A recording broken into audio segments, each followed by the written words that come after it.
I was quite surprised to see how low the rating is for White Noise.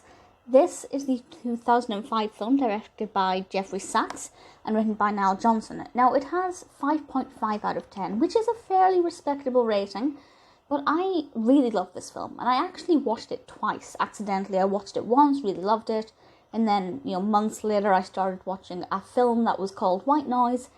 It just didn't occur to me that it was the same film for some reason.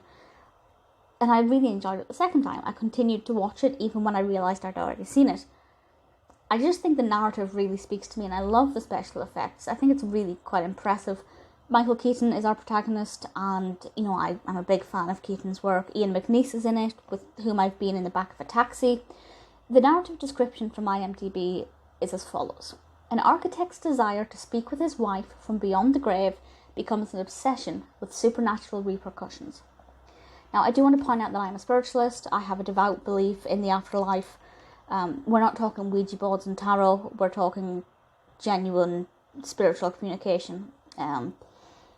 So for me, definitely, the idea of communicating with the beyond, if you like, is always going to be something that I'm going to enjoy in a film if it's done well. There are films that do this really badly, but the way this is done is very atypical. We're not using Ouija boards. We're not, using the traditional tropes of communicating the dead. This one's done through... Well, shall I say what it's done through? No, I won't. I think you can probably find out quite easily, as it's not... it's not a massive spoiler. You can kind of maybe guess how it's done through the concept of the title being White Noise.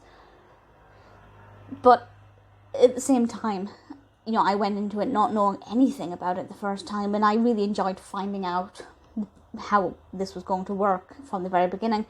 The narrative progresses really well. I think the colours are perfect. We do have a lot of ethereal blues. It's quite dark in some places, kind of almost like a really dusty colour palette sometimes, but there's also the electric blue, and I find that works really well. Keaton's performance is great from start to finish, very much having faith in this character, in what he wants to achieve, hoping for the best for him, very much hanging on his actions, praying that things work out. But obviously it's a bit of a drama, horror, a little bit of a thriller. There are going to be obstacles and pitfalls and things that make it not an easy journey for the protagonist. And I have to say, the execution of this narrative is something that I thought was very effective. I really enjoyed it. I cannot fault this film. Obviously, it's not my all-time favourite film, and it's not even my favourite Michael Keaton film, Beetlejuice.